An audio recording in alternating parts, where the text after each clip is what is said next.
Baik, Bapak Ibu, mungkin kita akan langsung mulai saja. Mungkin nanti peserta yang lain akan masuk pada saat sudah berjalan. Bismillahirrahmanirrahim. Assalamualaikum warahmatullahi wabarakatuh. Waalaikumsalam. Yang kami hormati Bapak Ibu peserta ngomen pada episode perdana di tahun 2024 ini. Yang saya hormati juga sudah telah hadir bersama kita eh, mentor sekaligus narasumber kita pada siang hari ini, Gus Heri. Halo, Assalamualaikum Gus. Sudah tersambung. Sambil menunggu, yang saya hormati juga Direktur Eksekutif Fokus UMKM, Bapak Ari Prabowo, serta Bapak Ibu anggota dan eh,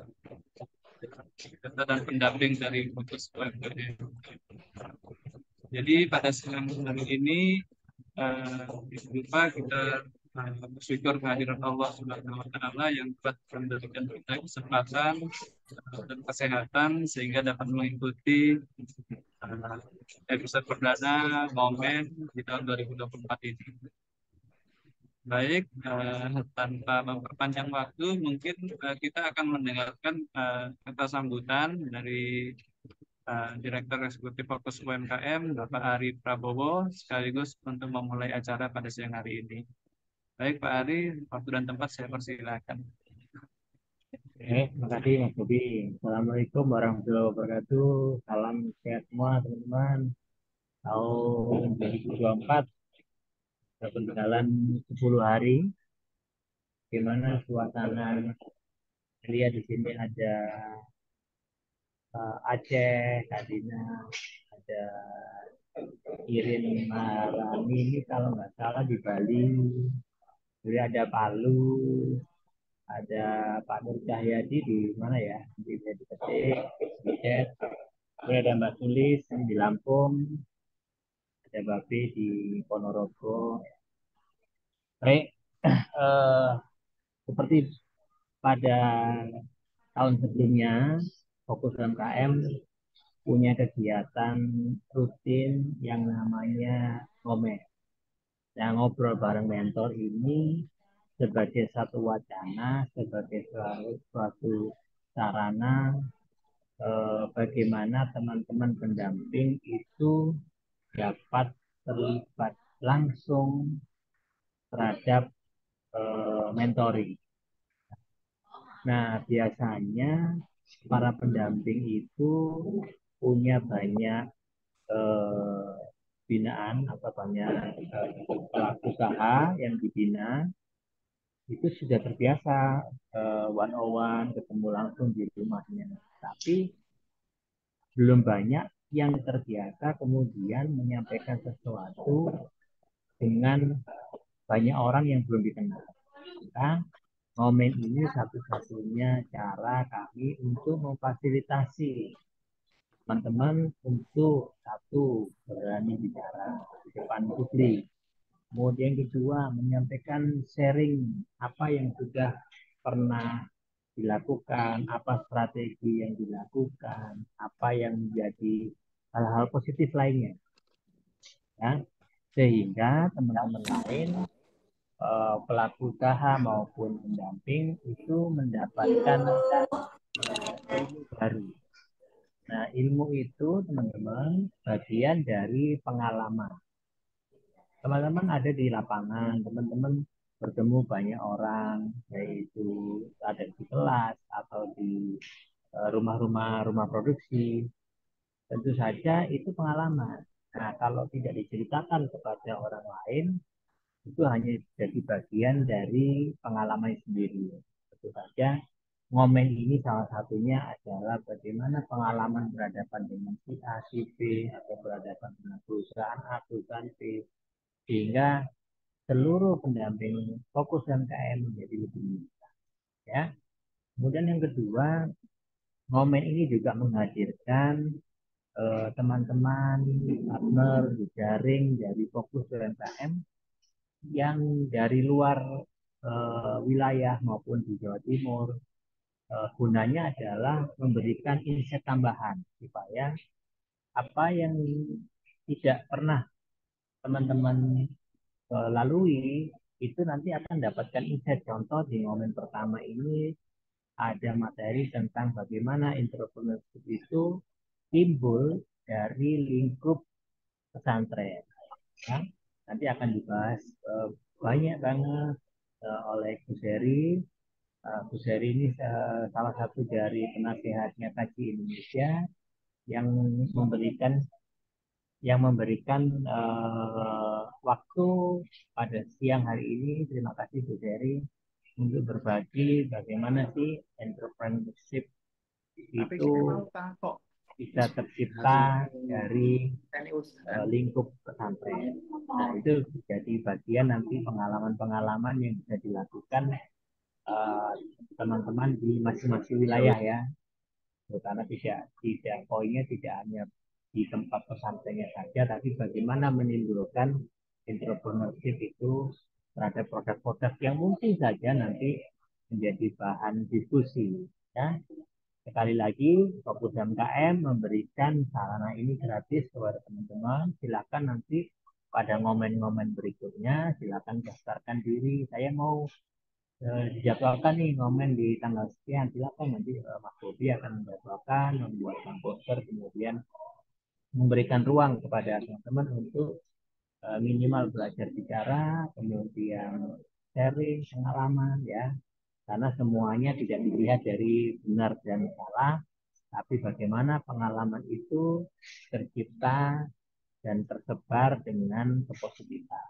Karena yang dicari adalah kebermanfaatan untuk seluruh masyarakat ya. Kita sebagai pendamping harus mampu menyebarkan kebermanfaatan untuk seluruh masyarakat, tidak hanya orang di sekitar kita, tidak hanya orang yang kenal dengan kita, tidak hanya teman kita, tapi orang-orang yang belum kita kenal itu harus wajib untuk mendapatkan kepositifan dari kita maupun pengalaman yang kita dengar dan kita lalui.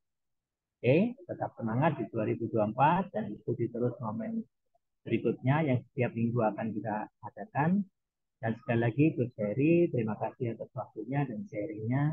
Semoga kebermanfaatan ini menjadi bagian pahala yang diterima oleh Gus Heri nantinya, yang akan memperberat amal ibadahnya di dunia dan di akhirat. Bila itu wassalamualaikum warahmatullahi wabarakatuh. Waalaikumsalam warahmatullahi wabarakatuh.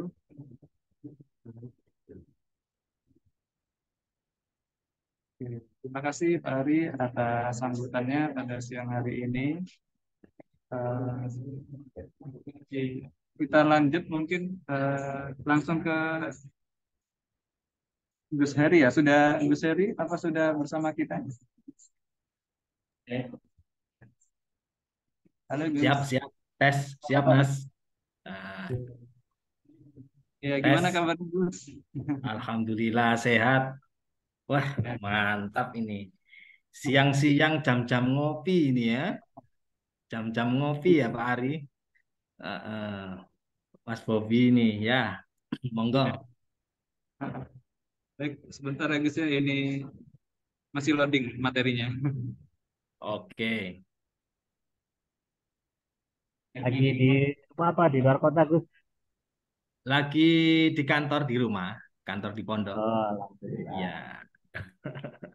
Ini alhamdulillah Gus ada teman-teman tidak hanya Jawa Timur, ada Palu, ada Lampung, ada Aceh, ada Wah. Bali. Jadi apa namanya, meskipun siang hari, tapi teman-teman punya apa namanya keinginan yang kuat untuk di awal tahun ini, apalagi ini tanggal 10 bulan 01. Jadi kalau dibaca kan 1001 Gus. Nah, jadi kayak apa, kayak ilmu di komputer itu kan hanya mengenal satu dan nol gitu kan. Nah, jadi ini menjadi trigger kita di awal tahun supaya kita berkembang cepat seperti cara berpikirnya prosesor komputer. Silakan, Gus. Siap, siap.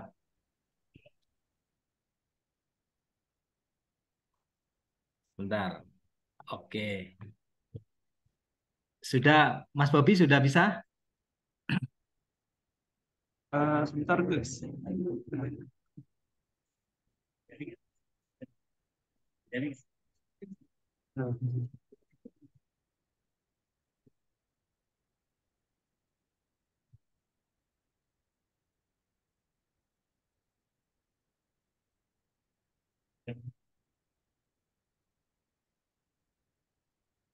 Oke.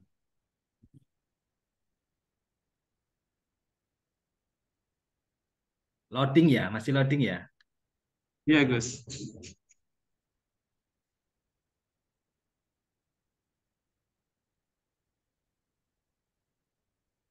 Soalnya ini PowerPoint-nya nggak bisa buka. Jadi saya lewat dari PDF. Oh, saya kirim PDF-nya. Oke.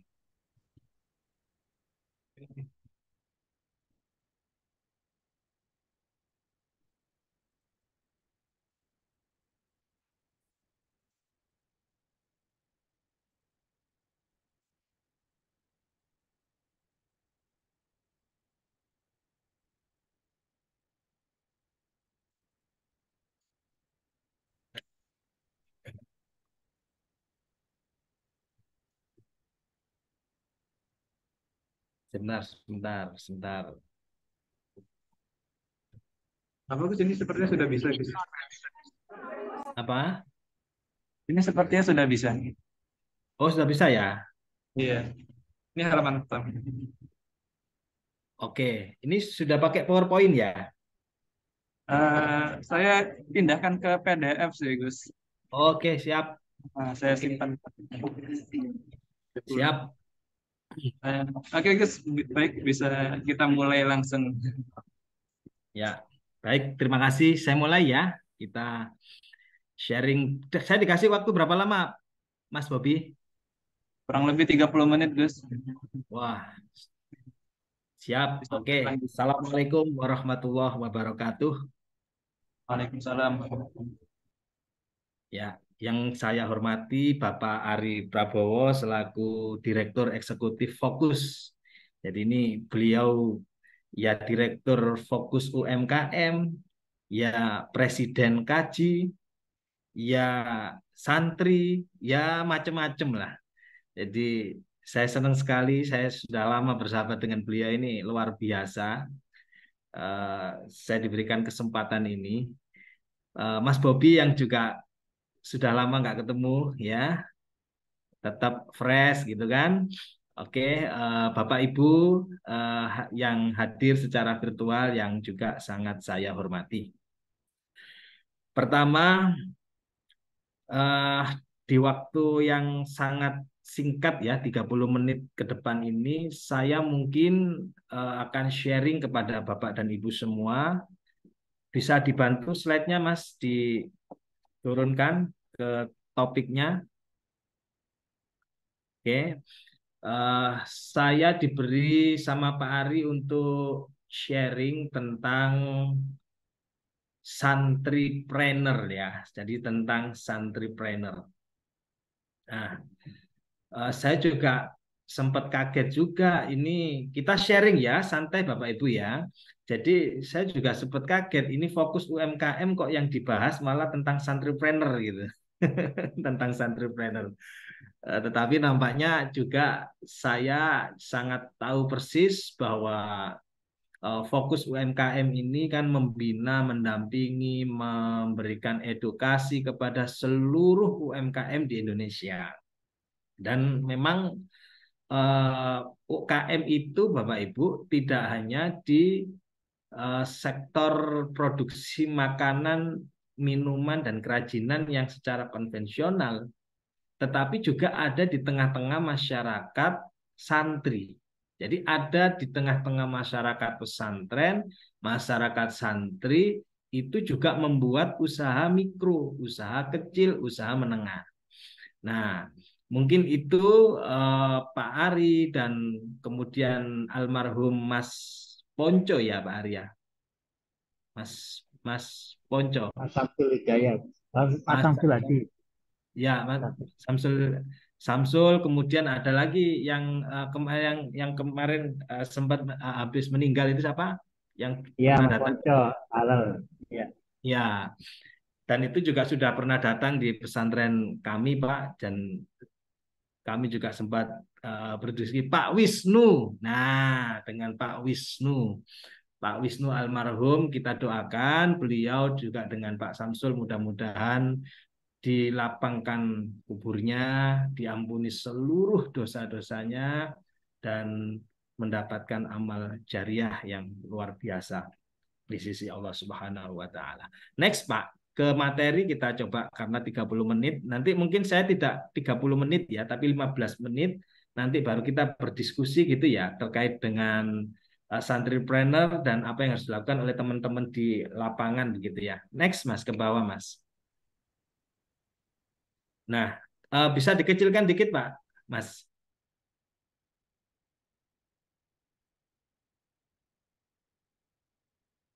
Nah, oke, kecil lagi.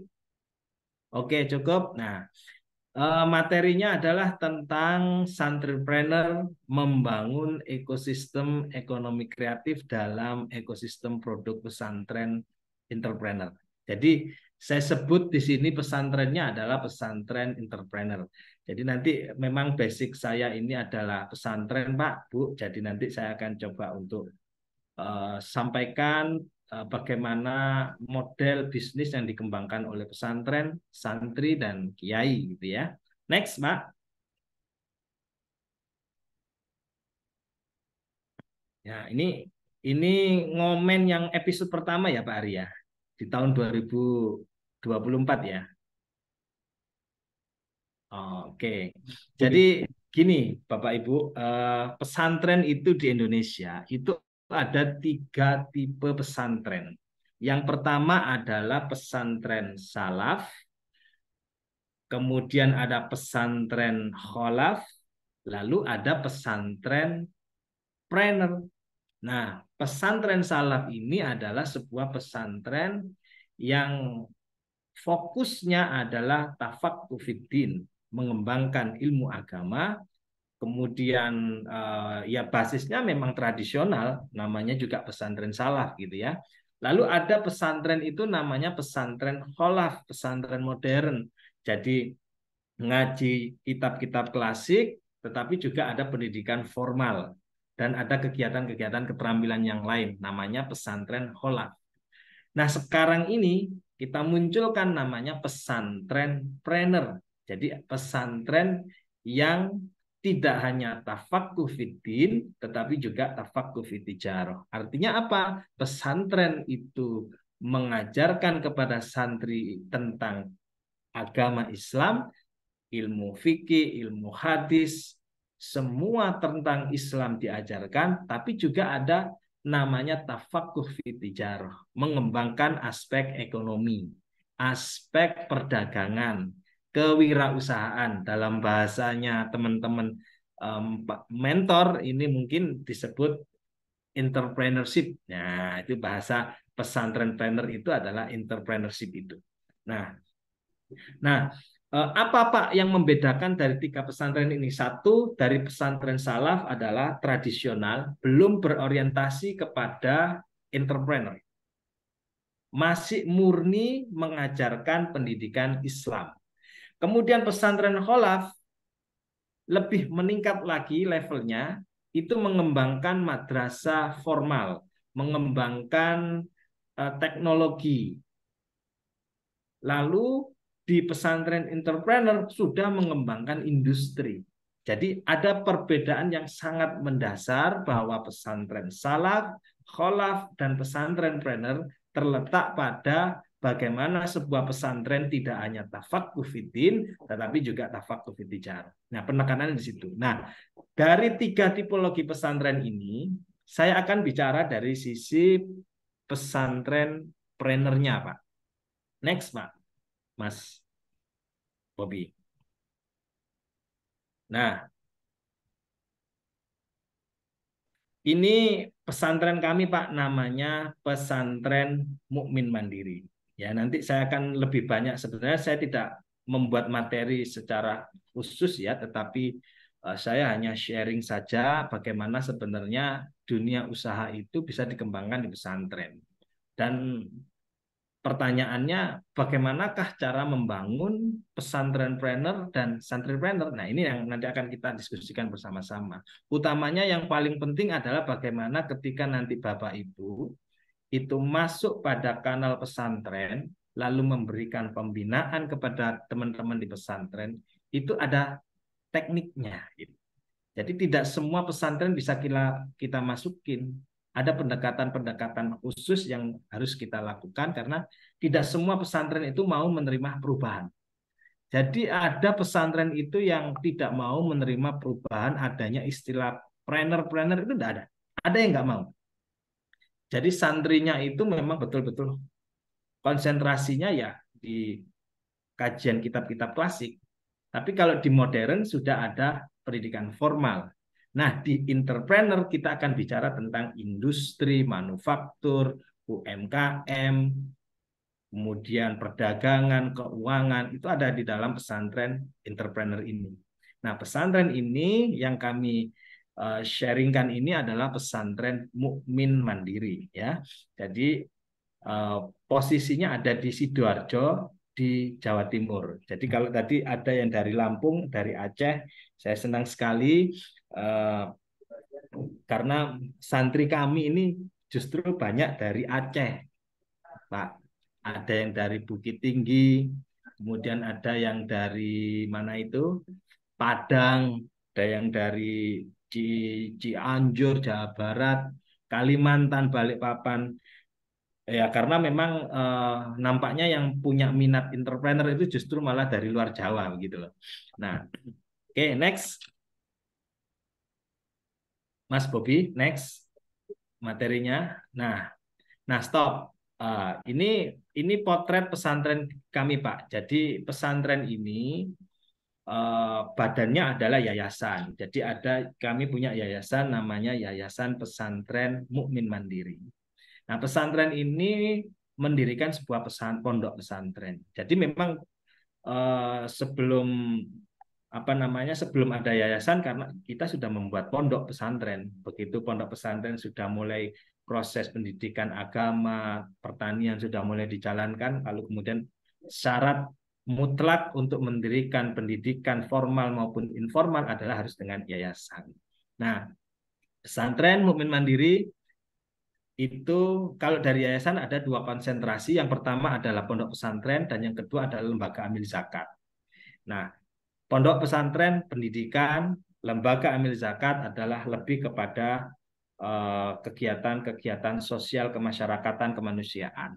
Nah, di dalam pesantren itu ada 4 yang kita kembangkan saat ini. Yang pertama adalah pendidikan, kemudian ada koperasi, ada LPH ini yang lagi kita sedang urus, nanti pasti akan banyak bantuan dari Pak Ari karena expertnya expert, pakarnya pakar, ahlinya ahli ini beliau ini. Jadi waktu datang ke pondok itu juga wah luar biasa pokoknya. Kemudian yang terakhir itu adalah di bidang ekonomi. Nah, di pesantren pendidikan, koperasi, LPH, kemudian ada perusahaan atau industri manufaktur usaha ekonomi ini.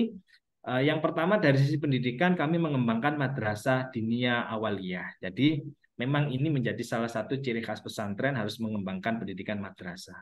Kemudian ada TPQ, kemudian ada pengajian sogeh, ya ngaji sogeh ini ngaji ekonomi Pak. Jadi santri-santri itu yang ngajinya itu fikih entrepreneur, fikih marketing, kemudian ada fikih produksi, fikih fikih produksi, fikih keuangan, semua kita ada namanya ngaji sugih. Lalu ngaji kitabnya ya sebagaimana yang menjadi tradisi pesantren ada kitab kajian, kitab Tanbihul Ghafilin itu menjadi kitab salah satu kitab yang menjadi pedoman para santri untuk bisa hidup yang bermanfaat. Dan kemudian ada pusat studi pengembangan santripreneur, lalu ada diklat pengembangan sumber daya pesantrenpreneur. Nah, dari sisi pendidikan itu, kemudian dari koperasi kami mengembangkan koperasi agrobisnis, koperasi perhiasan emas. Jadi ada dua koperasi di pesantren itu, pesantren agrobisnis dan koperasi pengrajin perhiasan emas.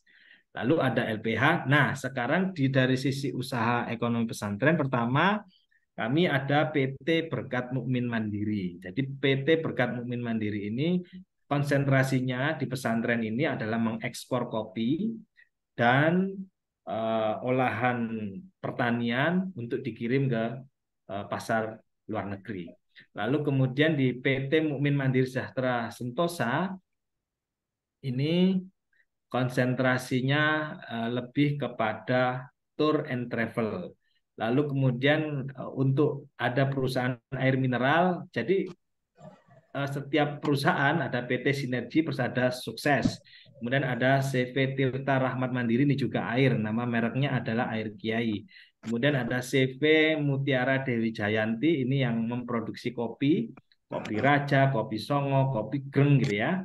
Kemudian ada CV Mukmin Mandiri Catering, kami juga mengembangkan catering untuk ya biasa ya, banyak kegiatan jamaah, banyak kegiatan mitra kami di hotel-hotel sama itu, dan PT Mukmin Mandiri Surabaya. Kemudian ada perkebunan kopi kita di Tulungagung namanya Indoco Giant. Kemudian di Tulungagung juga kami punya perkebunan karet namanya Kali Tengah Agung Jaya. Kemudian untuk jasa sangrai kopi, jadi kita menyangrai bukan untuk kebutuhan industri kita saja, tapi juga industri UKM-UKM yang ada di Surabaya khususnya, ataupun di daerah Jawa Timur yang lainnya. Kemudian ada lagi yang kita kembangkan, Spot News Multimedia, ini lebih mengembangkan pada publishing dan multimedia seperti kanal YouTube dan lain sebagainya. Dan ternyata nanti akan saya ceritakan bahwa YouTube ini sebetulnya bagi kami ini adalah sebuah industri baru. Nah, kemudian PT Rumah Kreatif Nusantara, kami ada guest house ya, apa istilahnya, bukan kos-kosan tapi semacam mini hotel gitu ya. Nah, ini kita sebut namanya Rumah Trainer. Next, Mas Bobby. Nah, ini potret pesantren kami, Pak. Jadi di pesantren ini ya memang unik, tamu-tamu yang hadir ya bukan hanya Pak Ari yang sering ke pondok, tapi juga banyak beberapa tamu-tamu dari luar negeri, karena memang hadir itu juga ya unik.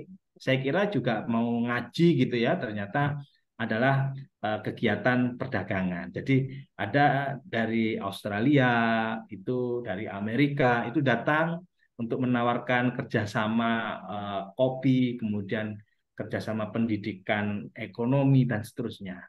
Ya, itu tamu-tamunya ya meskipun pesantren, tetapi juga kita tetap menerima semua golongan dan banyak tamu-tamu dari luar negeri yang hadir untuk ya mendiskusikan bagaimana pesantren entrepreneur ini menjadi pesantren yang memang betul-betul bermanfaat secara ekonomi dan membawa maslahat untuk seluruh umat di lingkungan pesantren maupun di luar pesantren. Next, Pak. Nah, ini kemudian ada Ahmed Osman. Ahmed Osman itu temannya Pak Ari nih. Pak Ahmed Osman ini apa namanya, istilahnya itu kalau di luar negeri itu dia itu kayak kadinnya gitu Pak ya. Jadi itu juga ya unik juga, datang ke pesantren ternyata bukan untuk ngaji kitab, tetapi ke pesantren adalah belajar bagaimana menggoreng kopi, bagaimana dia menggoreng bumbu. Karena pesantren juga mengembangkan produk bumbu, Pak. Jadi itu pun didampingi sama Pak Hermawan Kartajaya. Kalau Bapak Ibu tahu tokoh pemasaran di dunia, salah guru pemasaran ya, itu Pak Hermawan Kartajaya itu sudah pernah datang ke pesantren kami dan bersama Pak Ahmed Osman itu ya belajar goreng kopi lah kira-kira begitu. Nah, jadi belajar goreng kopi dan nampaknya santri ternyata bisa mengajari Pak Hermawan Kartajaya yang ahli marketing itu belajar goreng kopi ke santri Mandiri. Kira-kira begitulah. Next.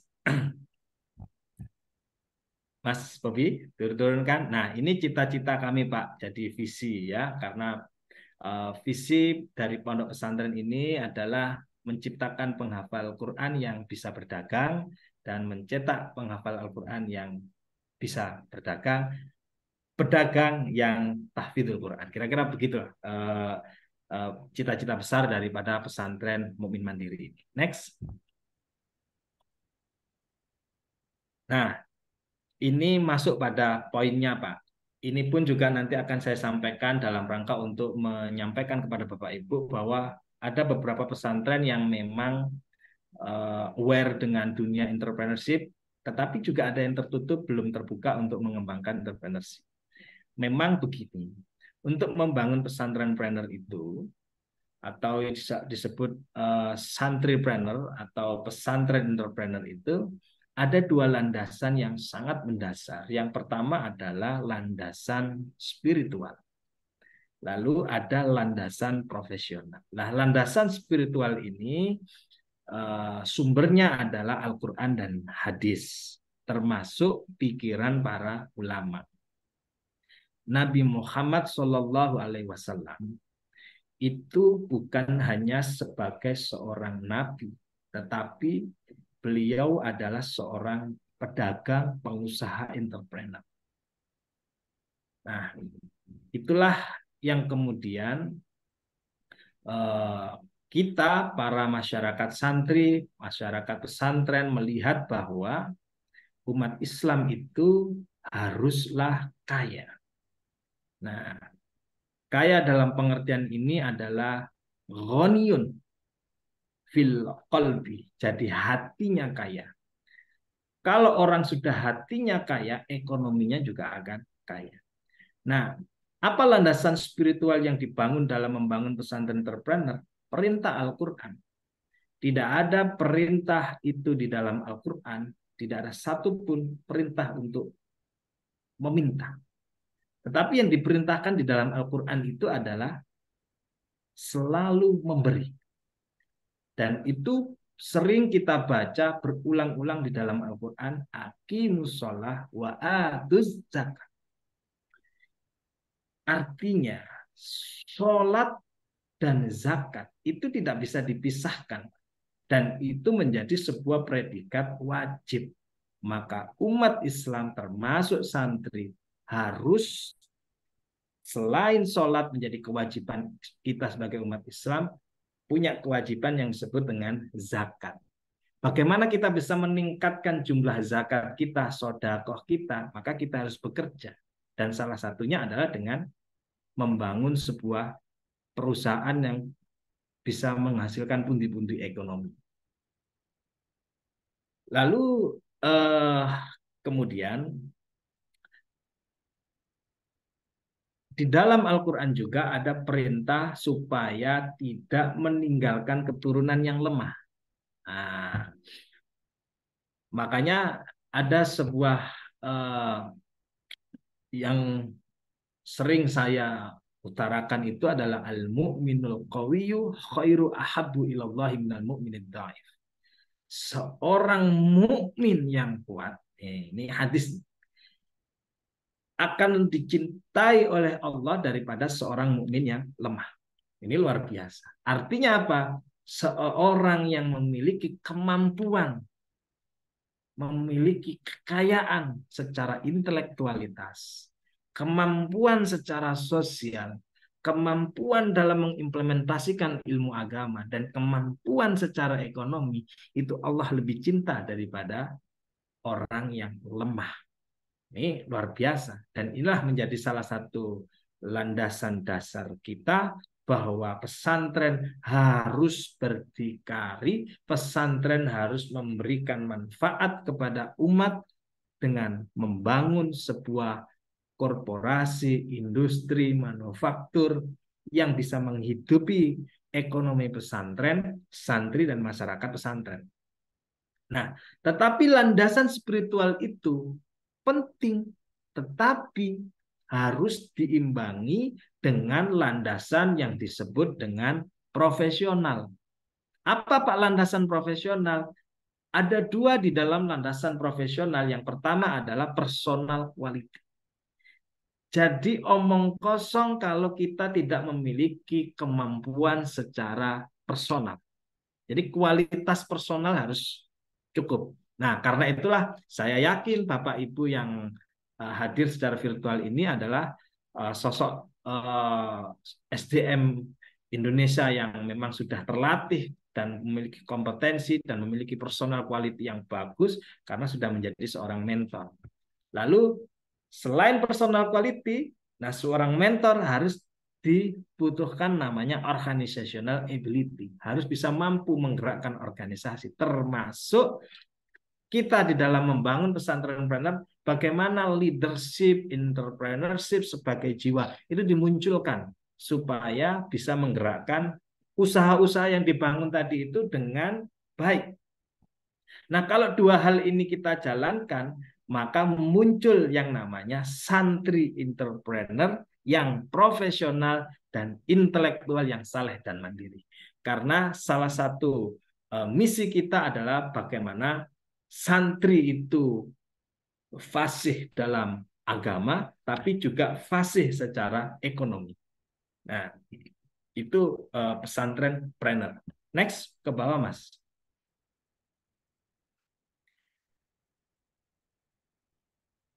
Nah, Bapak Ibu, ini adalah potret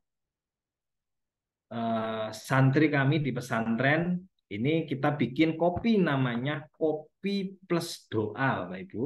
Jadi memang agak berbeda karena bagaimanapun pengusaha harus cerdas, santripreneur harus cerdas, pesantren harus cerdas.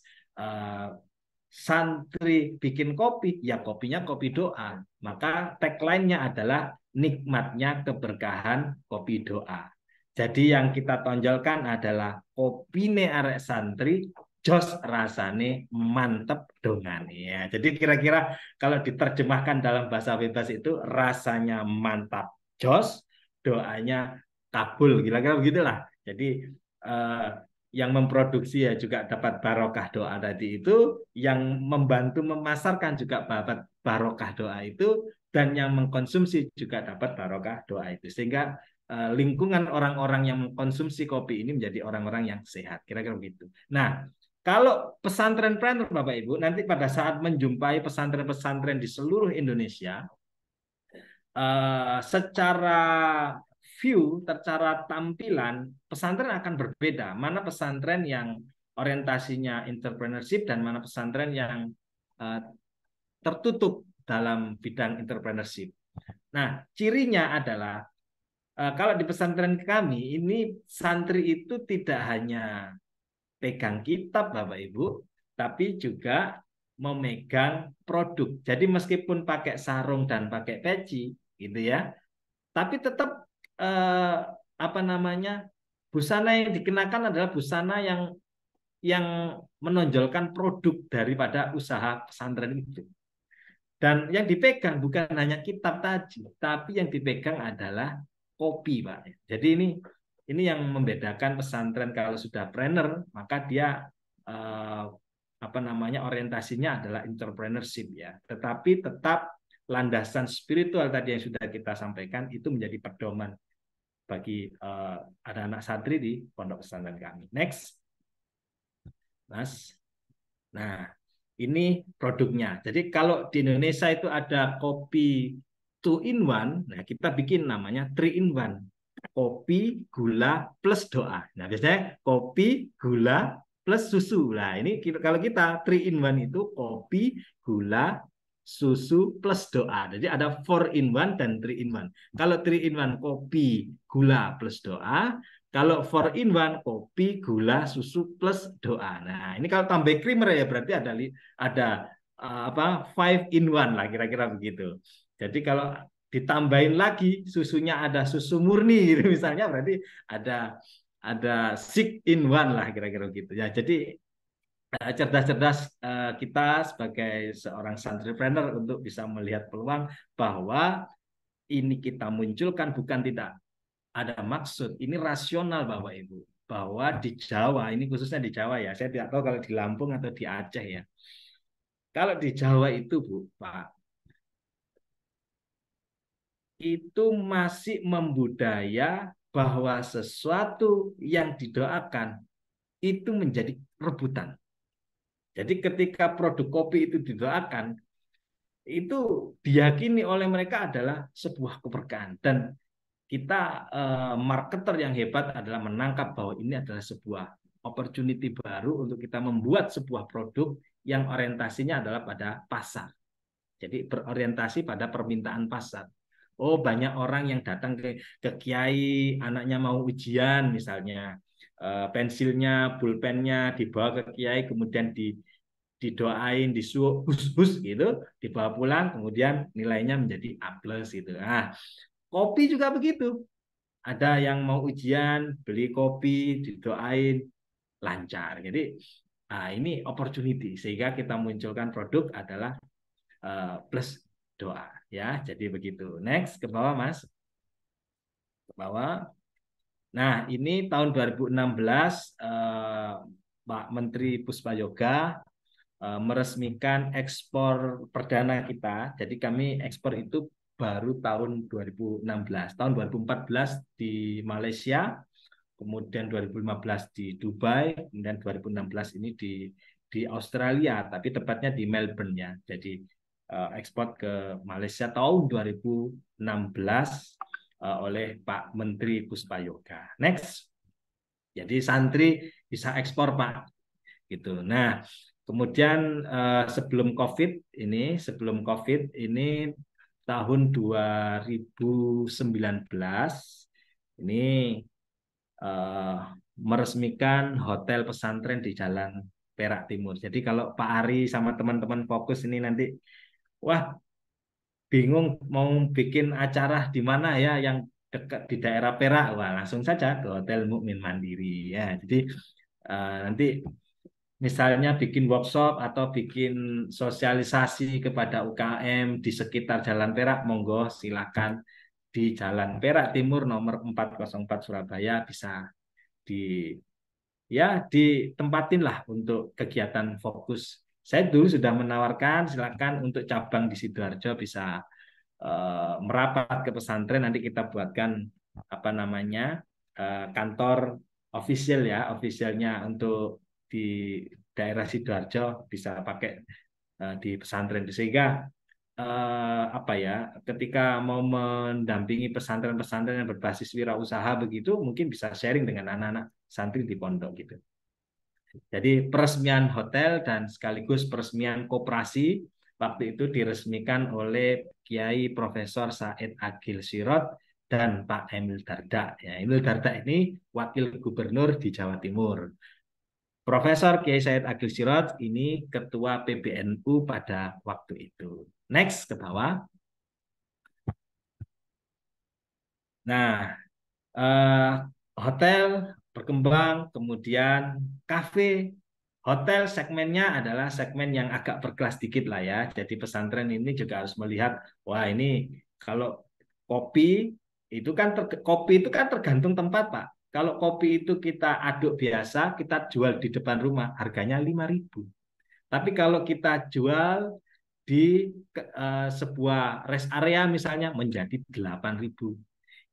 Kalau kita jual di kafe, harganya bisa menjadi 15.000. Wah, kalau di hotel bisa 35.000, bisa 50.000. Nah, tempat-tempat itu kita ciptakan dalam rangka untuk kita menciptakan sebuah produk yang berorientasi pada price, harga. Jadi ada tempat, ada harga. Ini sudah realitas, Bapak Ibu. Dan ya memang beginilah cara kita untuk membangun sebuah harga itu dengan membangun tempat-tempat itu. Nah, kafe ini yang di Sidoarjo dan sekitarnya nanti bisa. Kalau tadi Surabaya, Mas Bobi ya, Mas Surabaya, silakan bikin kegiatan di kantor fokus UMKM bisa nanti di Hotel Mukmin Mandiri Surabaya.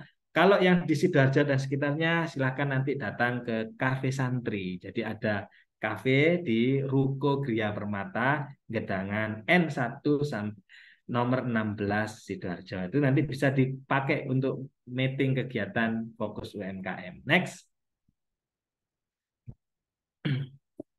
Next, Mas Bobby. Nah, stop. Nah, ini eh, COVID tidak menjadi penghambat bagi santri untuk terus melakukan eh, produksi kopi dan memasarkan kopi. Sampai-sampai yang namanya MNC TV itu pada waktu COVID itu datang ke pesantren, yang lain manufaktur industri lagi turun begitu, tapi pesantren tetap survive dan alhamdulillah tetap berjalan dan tetap ngaji juga tetap ngopi dan juga tetap berwirausaha. Next ke bawah Mas Bobi. Nah, naik, naik, naik, naik, naik, naik, naik lagi, naik, naik, naik, Mas Bobi. Nah, ini air mineral, Pak. Jadi turun, Mas. Nah, ini air mineral namanya air Cap Kiai. Tadi yang sudah saya sampaikan di depan. Jadi walaupun santri itu kalau kalau pakai sarung, tapi tetap pakai Mas Bobi, tetap profesional. Jadi ini yang disebut dengan landasan spiritual dan landasan profesional. Spiritualnya tetap ngaji santrinya itu, tapi tetap malam menggelar sajadah, pagi menggelar jas. Wah, jasnya warna putih karena dia sedang melakukan aktivitas berwirausaha, belajar latihan wirausaha di bidang air mineral, kira-kira begitu. Jadi malam bertasbih, pagi siang berdasi. Wah, jadi keren ya. Jadi ya memang begini kalau santri planner. Next ke bawah. Next ke bawah Mas Bobi. Nah, cukup. Dalam sebotol air kiai terdapat sumber inspirasi. Ya. Jadi air kiai. Jadi selain kopi ada hotel, ada kafe, ada kebun. Tadi juga ada namanya air mineral, namanya air Cap Kiai. Loh Pak, kenapa bikin air kiai? Ya karena air santri sudah ada Mas Bobi. Jadi di Pondok Pesantren Sidogiri itu sudah membuat air air merek santri gitu ya. Maka kita bikin, oh kalau kita bikin air wali kok keduguran, mau bikin air sunan kok keduguran. Ah, kita bikin kalau ada santri berarti ada kiai. Jadi kita bikin uh, air kiai. Biarlah kopinya brandnya kopi santri tapi airnya air kiai. Kira-kira begitu. Nah, next ke bawah Mas. Jadi next ke bawah Mas Bobi.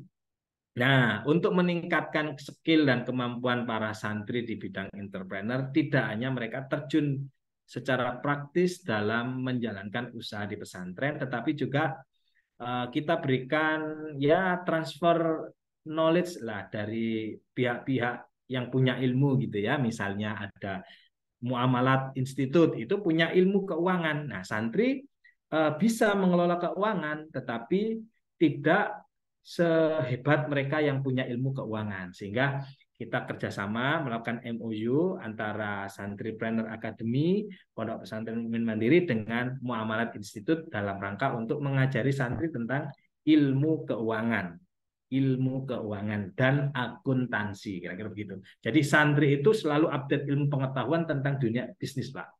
Jadi ciri khas santri ataupun pesantren-planner itu adalah santri, pesantren, dan kiainya itu selalu update tentang perkembangan dunia usaha, dunia ekonomi, keuangan, bisnis, dan manufaktur industri. Itu terus kita upgrade ya ilmu-ilmu kita ini. Next ke bawah, Mas Bobi.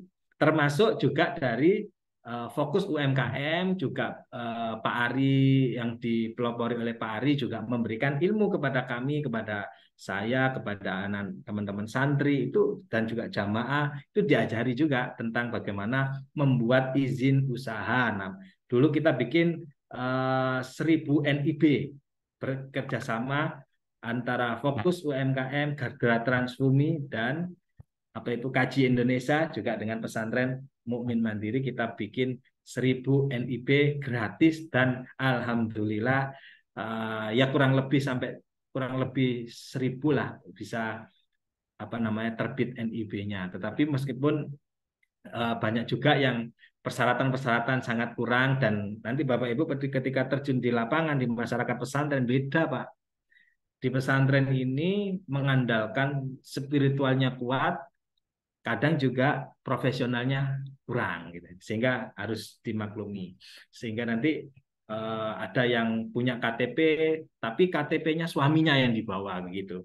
Jadi begitu. Next.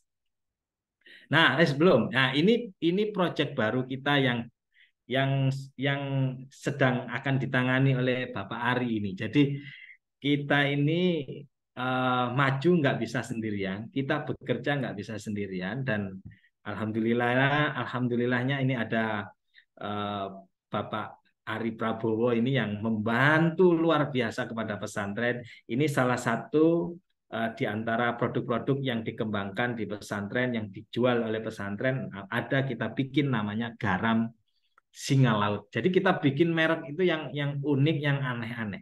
Jadi ada singa di dalam laut, kira-kira begitu. Sehingga nantinya akan menjadi market leader gitu. Ini kita kan boleh gitu ya. Nah, kita bikin ini. Kita produksi pakai PT Sinergi Persada Sukses yang sudah di depan sudah saya sampaikan. Next ke bawah. Waktunya sudah mendekati 30 menit. Bawa Pak Mas Bobi. Nah, ini singkat saya jelaskan bahwa untuk bisa tembus ke pasar internasional memang banyak strategi yang bisa dilakukan, tetapi di pesantren ini hanya mengandalkan melaksanakan dua hal. Yang pertama adalah national branding dan corporate identity. Ini menjadi salah satu strategi pemasaran kita untuk bisa tembus ke pasar ekspor. Kita tahu Bapak Ibu di dunia bahwa Indonesia ini adalah salah satu penghasil kopi terbaik di dunia, urutan ketiga, 4.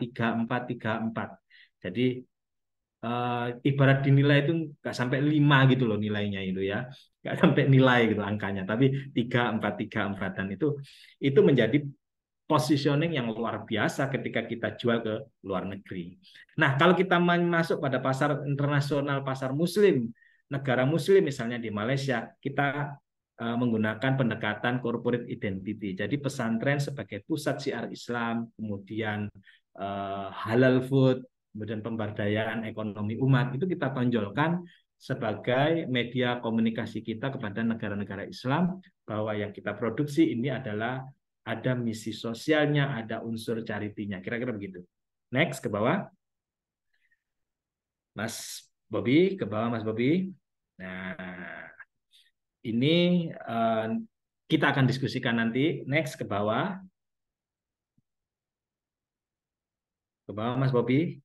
Nah, jadi untuk membangun pesantrenpreneur ini menyimpulkan apa yang saya sampaikan. Membangun pesantrenpreneur dan santripreneur dalam rangka untuk membangun ekosistem ekonomi, baik ekonomi industri maupun ekonomi kreatif misalnya, maka santri pesantren dan kiai ini harus punya prinsip yang disebut dengan jihad santripreneur. Jadi jihad itu dulu itu diniatkan jihad adalah untuk berperang. Jadi jihad dulu itu memegang senjata untuk kita berperang. Tapi hari ini jihad kita adalah jihad bagaimana membangun sebuah kekuatan ekonomi supaya kita berdaya. Bagaimana jihad kita ini adalah bermanfaat kepada orang lain. Bagaimana jihad kita ini di bidang ekonomi, pesantren mandiri. Santri menjadi kreatif di bidang ekonomi, dan pesantren bisa berdampak secara ekonomi kepada masyarakat di sekitarnya. Jihadnya santri adalah jihad santripreneur. Maka yang harus dilakukan oleh santri pesantren dan kiai adalah harus melakukan spirit di dalam hatinya itu adalah zikir dan riyadhah. Kalau sudah zikir dan riyadhah itu akan melahirkan yang disebut dengan kompetensi.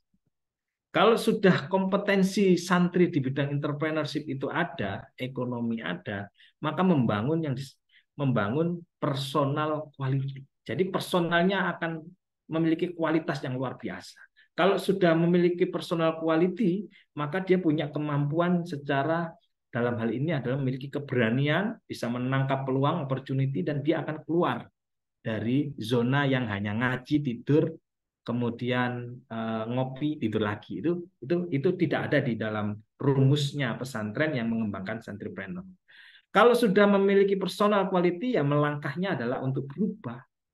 Dari santri yang hanya ngopi, ya santri berjualan kopi. Maka landasannya adalah spiritual yang tadi sudah saya sampaikan. Di dalamnya adalah dasar-dasar dari Al-Quran, hadis maupun pikiran para ulama. Nah, NU itu Pak, NU itu ternyata Nahdlatul Ulama itu dibangun atas 4 pilar. Ini kalau kita bicara Nahdlatul Ulama. Ada An-Nahdlatul Ulama, An-Nahdlatul Siyasa, An-Nahdlatul Risalah, dan An-Nahdlatul Tujar. Ternyata sudah dicanangkan. Jadi kalau mau jadi santrinya Hadratus Syekh Hasyim Asy'ari, maka santri-santri di Indonesia ini harus berkiprah di bidang ekonomi, di bidang perdagangan. Kalau mau diakui sebagai santrinya Hadratus Syekh. Karena itu sudah dicanangkan. Ada 4 pilar tadi. Lalu yang terakhir adalah landasan profesional, memiliki personal quality dan bisa menggerakkan organisasi pesantren, usaha di pesantren, dan aktivitas-aktivitas yang mendukung, mensupport kegiatan usaha di pesantren. Nah, kalau sudah itu dilakukan, nah maka santri akan memiliki sebuah strategi. Oh, ternyata pesantren ini mulai memiliki kekuatan santrinya doyan ngopi, ya, bahwa pada dasarnya pesantren itu bisa jadi produsen, bisa jadi konsumen, bahkan bisa jadi marketer juga gitu. Nah, oh ternyata kebutuhannya ngopi gitu ya. Jadi kita bikin kopi untuk kebutuhan santri, untuk kebutuhan kiai. Jadi kalau saya dulu bikin namanya TPS Pak Ari ya, kita bikin TPS itu bukan terminal tempat pembuangan sampah, tapi terminal perkulakan santri. Jadi terminal perkulakan santri itu ada di pos-poskan di pesantren-pesantren di seluruh Indonesia dalam rangka supaya kebutuhan pesantren itu diisi produk dari pesantren. Jadi dari pesantren dikirim ke pesantren A, dikirim pesantren B, kemudian dikonsumsi oleh pesantren B punya produk apa itu didistribusikan ke pesantren C. Terus begitu. Sehingga apa? Santri itu memiliki sebuah kreativitas yang luar biasa dan marketable gitu, kira-kira begitu. Next ke bawah. Dan naik cukup. Ini naik, turun Mas. Ini nanti kita diskusi saja. Next. Saya mau sharing saja hari ini. Nanti kita berdiskusi bagaimana nanti kalau pembinaan di pesantren-pesantren. Dan ini ada 2 aktivitas yang harus dilakukan ya. Dan yang dilakukan oleh pesantren atau santri tadi itu yang sudah di depan sudah saya sampaikan, itu ada 2 kegiatan besar. Ada agenda utama di pesantren kalau pesantren planner itu adalah productivity dan kompetensi. Nah, produktivitasnya adalah dia melakukan aktivitas memproduksi kopi, memasarkan kopi, menjual kopi, itu namanya produktivitas. Nah, kompetensinya dia mendapatkan ilmu pengetahuan. Jadi tentang leadership, entrepreneurship. Nah, itu tugasnya fokus sebetulnya. Fokus itu harus memberikan ilmu kepada santri, nanti supaya santri ini dapat ilmu itu. Nah, ilmu itu akan menyempurnakan kemampuan produktivitas santri tadi itu. Kalau itu sudah dilaksanakan, maka muncul performance. Nah, performance-nya adalah socio-religiopreneur. Kira-kira begitulah. Ini bahasa kami. Next, ke bawah. Terakhir ini, Mas Bobi. Next, ke bawah. Ini terus ke bawah. Terus ke bawah, Mas Bobi. Oke, Bapak Ibu harus sehat semua, pikirannya juga harus cerdas. Santri itu kalau cerdas itu terbuka, Pak. Jadi bisa menangkap opportunity yang kalau sudah ada bisa menangkap opportunity maka ikhtiarnya akan maksimal. Nah, kalau sudah maksimal ikhtiarnya maka dia akan bisa berwibawa secara ekonomi. Kalau sudah berwibawa ekonomi maka bahagianya tidak sendirian. Ini kalau bahasanya Pak Ari itu namanya khairun nas anfa'uhum linnas. Jadi bermanfaat untuk orang lain. Ada berbagi, ada amal soleh. Ya, cita-cita kita kan di dunia hasanah, di akhirat juga hasanah. Kira-kira itu. Next. Next, Mbak Bobi. Nah, ini yang terakhir resep buat kita semuanya di luar daripada konteks tadi itu bahwa hidup kita harus sehat, bisnis kita harus sukses dan barokah. Kuncinya ada 2, Bapak Ibu. Kunci yang Pertama itu adalah bahwa manusia itu harus zikrullah, harus ingat kekuasaan Allah. Jadi dalam membangun sebuah hidup yang sehat, bisnis sukses dan barokah, menurut perspektif kami ada zikir yang harus dilakukan. Yang pertama adalah zikir ilahiyah. Zikir ilahiyah itu artinya apa? Meningkatkan kualitas hablum minallah kita. Jadi kita terus selalu ingat Gusti Allah ini. Itu namanya zikir ilahiyah. Tapi ada zikir yang jarang kita pikirkan dan mungkin ini tidak dianggap sebagai zikir. Bagi saya ini adalah sebuah zikir yang luar biasa, adalah zikir kehidupan. Nah, zikir kehidupan itu di dalamnya adalah misalnya membangun pesantren trainer. Nah, itu namanya zikir kehidupan. Jadi santri itu ya kalau malam zikir la ilaha illallah, tapi tiba-tiba ada transaksi gitu. Jadi kalau transaksi itu mau transaksi ya kira-kira sholawatan dulu gitu kan. Jadi ada zikir ilahiyah dan zikir kehidupan. Kalau sudah zikir ilahiyah dan zikir kehidupan itu ada pada diri kita Bapak Ibu, maka akan lahir 4 hal. Yang pertama adalah kualitas mati. Jadi sudah disampaikan di depan bahwa ada perintah Al-Quran yang tidak boleh meninggalkan keturunan yang lemah. Maka ketika kita meninggal dunia, maka harus ada yang diwariskan untuk perjuangan dakwah. Kira-kira begitu. Nah, yang kedua adalah kualitas keturunan. Maka disebut waliyahzal ladzina law taraku min khalfihim dzurriyyatan dha'afan. Jadi jangan sampai meninggalkan keturunan yang lemah secara sosial, pendidikan, agama apalagi termasuk lemah secara ekonomi. Kualitas rumah tangga, insya Allah lintas kuno ilaiha, insya Allah tenang kalau sudah ekonominya cukup, zikir kehidupannya bagus, zikir ilahiyahnya bagus, rumah tangga akan aman. Dan yang terakhir adalah kualitas keteladanan. Insya Allah kalau kita itu zikir ilahiyah dan zikir kehidupan akan menjadi teladan yang baik untuk keluarga kita, untuk santri, untuk masyarakat, dan untuk kita semuanya. Terakhir, next ke bawah, Mas Bobi. Ya, ternyata sampai di sini nanti kita akan berdiskusi. Next ke bawah. Dari saya sudah cukup, Pak Ari. Terima kasih. Turun ke bawah lagi, Mas Bobi. Ini kita bikin gerakan santripreneur terus ke bawah, Mas Bobi. Kita bikin gerakan santripreneur. Dan ini kita bikin hop, kita bikin kopi Erick Thohir. Naik ke atas tadi. Naik ke atas, Mas Bobi. Ya. Nah, ke bawah. Step. Oke, kita bikin gerakan santripreneur dan pesantrenpreneur bersama Menteri BUMN. Kita bikin kopi Erick Thohir. Nanti ada kopi Ari Prabowo. Kopi Ari Prabowo. Jadi kita bikin gerakan-gerakan kira-kira ada opportunity ini bakalan ada nilai transaksi ya kita tangkap Bung santri kok. Santri itu nggak boleh diem otaknya, harus kreatif. Ada opportunity tangkap gitu. Yang penting halal gitu kan. Nah, next ke bawah.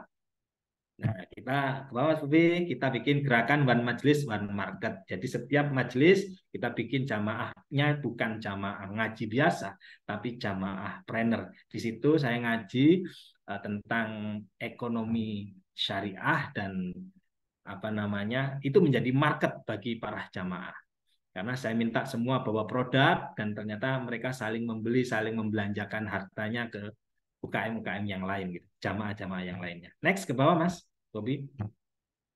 Nah, next ke bawah. Next ke bawah. Next ke bawah Mas Bobi. Next ke bawah Mas Bobi. Oke, nah ini gara-gara santripreneur akhirnya jadi artis di TV ini gara-gara Pak Ari ngajari santripreneur ini. Next ke bawah. Yang paling penting. Nah, next ke bawah lagi. Nah, ini yang paling penting Bapak Ibu, nanti supaya biar bisa berlanjut, ini ada channel YouTube-nya nanti bisa di-subscribe, ada media sosial yang bisa diikuti kita bersama-sama. Saya kira itu sharing saya pada siang hari ini di tengah jam-jam waktu ngopi. Mudah-mudahan ada manfaatnya dan bisa menjadi inspirasi bagi saya, menjadi penyemangat bagi saya dan kita semuanya. Terima kasih Mas Bobi, Pak Ari, dan Bapak Ibu semua yang hadir. Saya akhiri, Assalamualaikum warahmatullahi wabarakatuh. Waalaikumsalam warahmatullahi wabarakatuh. Oke, baik. Luar biasa sekali materi dari Gus Heri. Kita lanjut ke sesi diskusi. Eh, Jika ada tanya jawab, ada pertanyaan dari Bapak Ibu peserta, silakan. Oke. Mungkin saya juga ingin bertanya. Ya. Eh, saya yang mulai untuk pertanyaannya. Gus mau tanya. Ya, Mas. Lanjut, lanjut.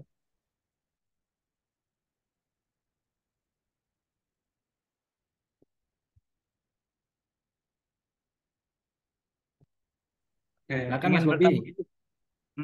Mungkin selama Gus Heri bergerak di bidang santripreneur ini ada nggak kayak kendala atau tantangan? Jadi selama pergerakannya di pesantren, kira-kira apa aja di pengalaman Gus? Ya, lanjut yang mungkin dari Bapak Ibu yang lainnya mungkin bisa mungkin mengoreksi kira-kira gitu ya, Pak Ari ya, mungkin mengoreksi.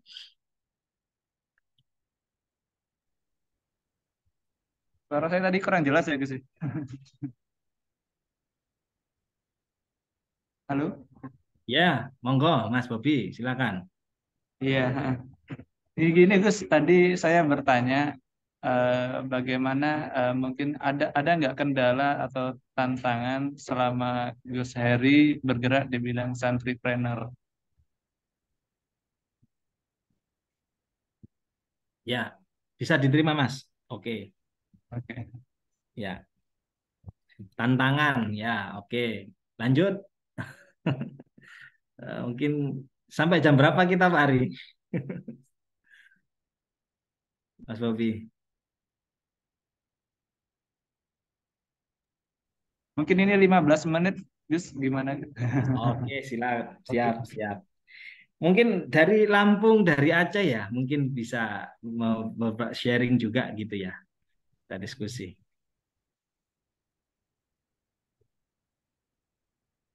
Bapak Ibu,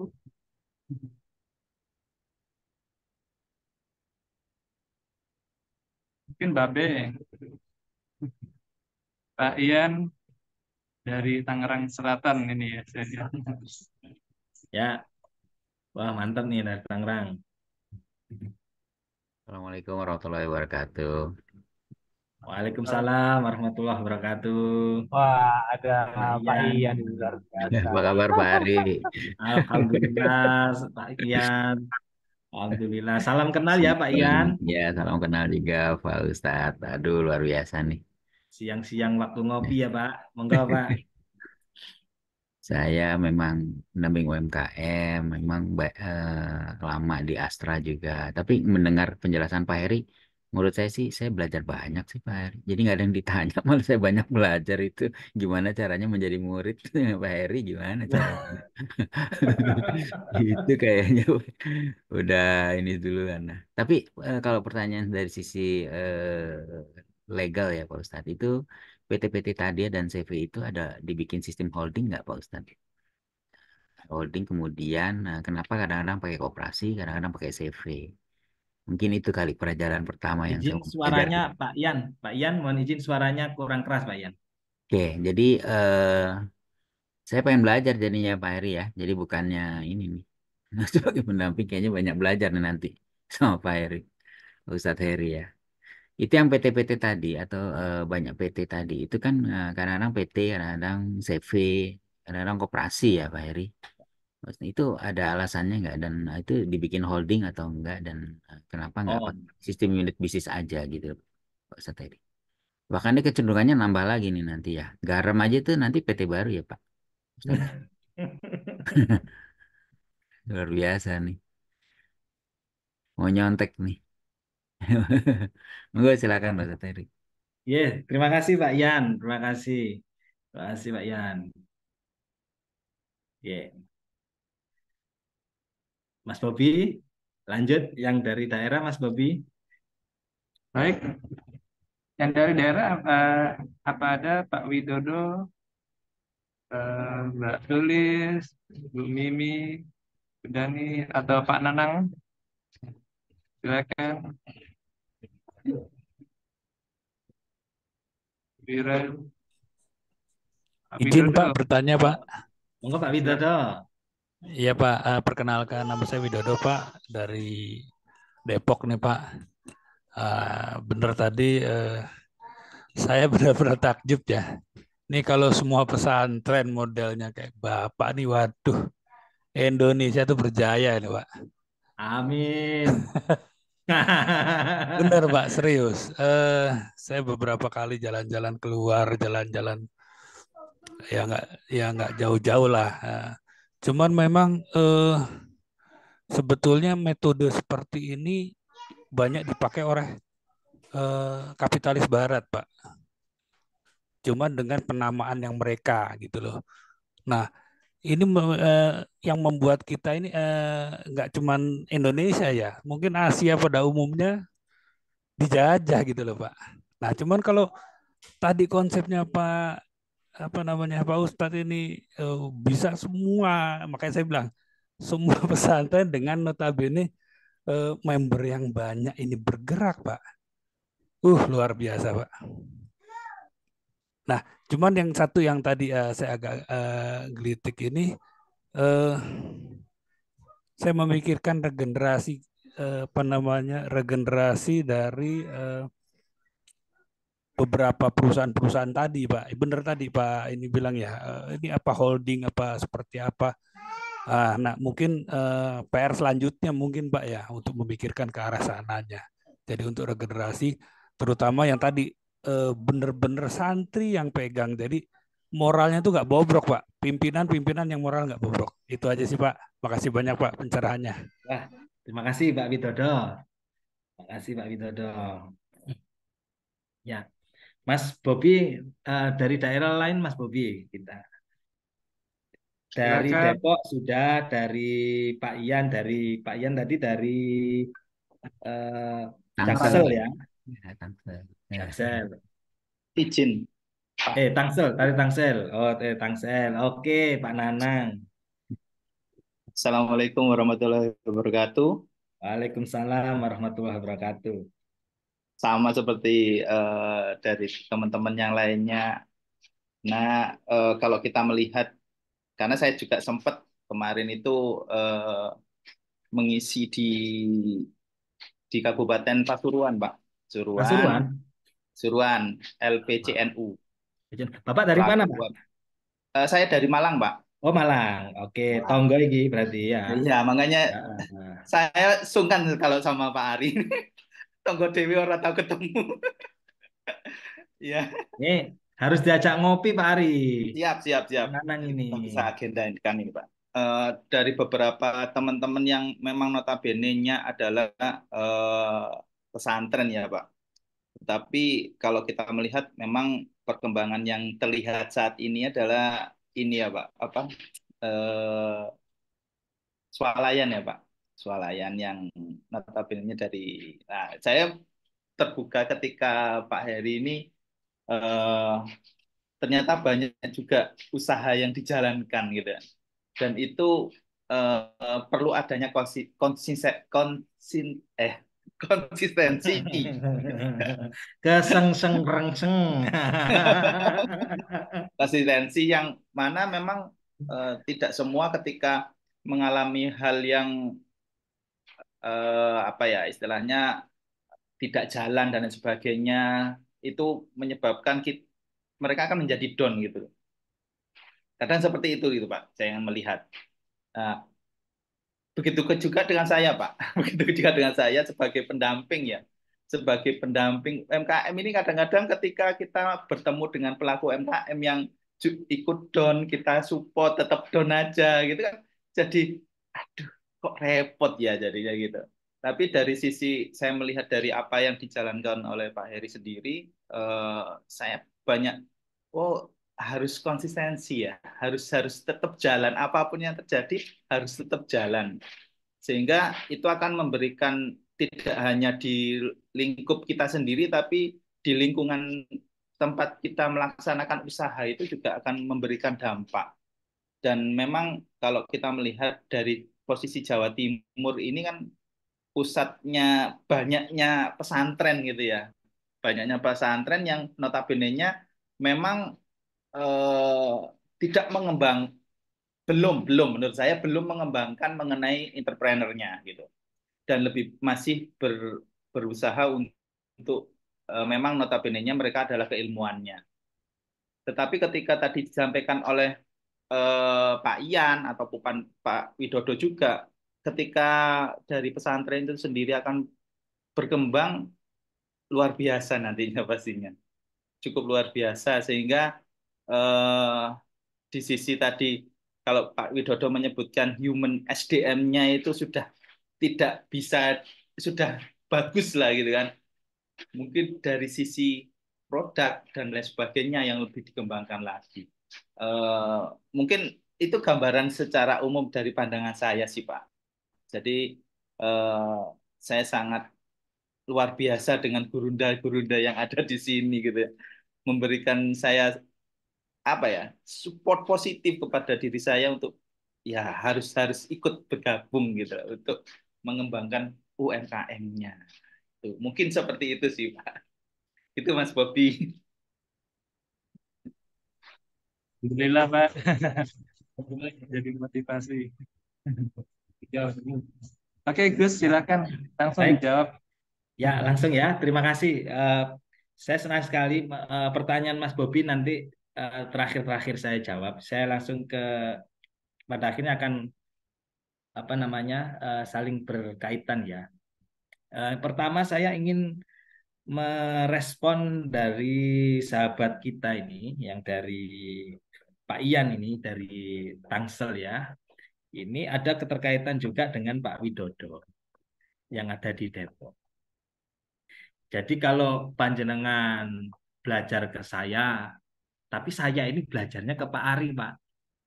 Jadi jadi kalau Bapak belajar ke saya, ini kayaknya kita harus bersama-sama belajar ke Pak Ari. Karena Pak Ari ini gurunya saya, Pak. Yang ngajarin saya ini Pak Ari ini. Jadi gini intinya, Bapak-Bapak.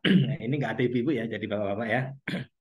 Eh, bahwa di pesantren itu pada umumnya adalah gini, Pak. Sumber pendapatan, penghasilan ekonomi itu adalah di penerimaan santri atau biaya pendidikan pada umumnya. Nah, kalau hanya mengandalkan itu, maka itu hanya cukup untuk mengembangkan pendidikan di lembaga formal saja.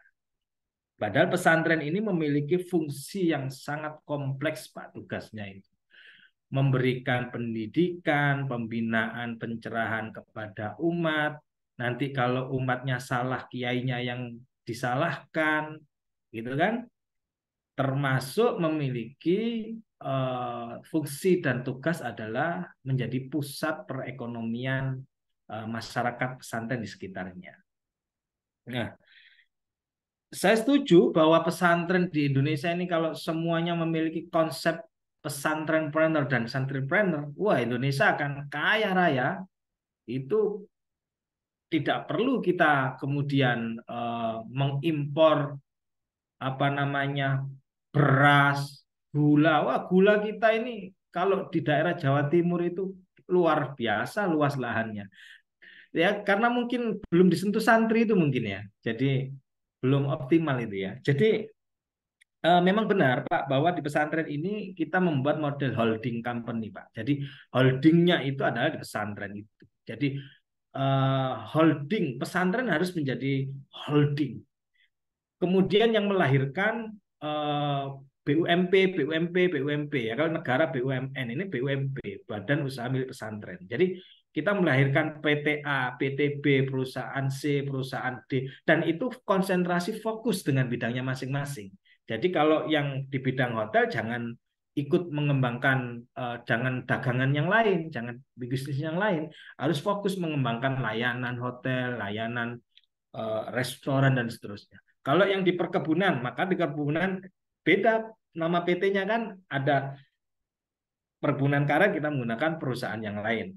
Perkebunan kopi kita PT-nya berbeda. Kelembagaan legalitasnya harus berbeda supaya ada konsentrasi yang dan tanggung jawab yang penuh kepada kiai. Jadi yang menjadi dirut itu adalah santri. Punya tanggung jawab kepada kiai di holding pesantren tadi itu. Jadi kalau sudah organisasi pesantren itu dibangun, ada direktur-direktur di perusahaan-perusahaan itu, lalu laporannya pada presiden kiai luar biasa. Karena apa? Kiai itu sentra, Pak. Jadi kalau kiainya bilang santri itu langsung patuh gitu. Makanya dibutuhkan kepemimpinan yang strategik dalam mengembangkan pesantren ini. Nah, sepakat juga ini harus dinasionalkan program ini. Makanya saya itu, ini Pak Ari ini, saya getol banget Pak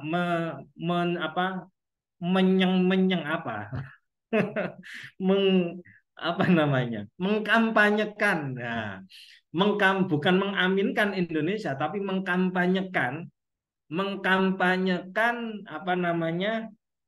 santripreneur ini supaya menjadi mindset baru untuk bertransformasi bagi pesantren bahwa bisa melahirkan santripreneur. Lalu pesantrennya punya orientasi pesantrenpreneur. Kalau sudah begitu, kebutuhan pesantren itu bisa disuplai oleh pesantren. Jadi pesantren, santri bikin produk, didistribusikan ke pesantren, pesantren didistribusikan kepada para santri dan kiai. Luar biasa. Dan itu kalau di Indonesia, saya bikin TPS dulu Pak, kerjasama.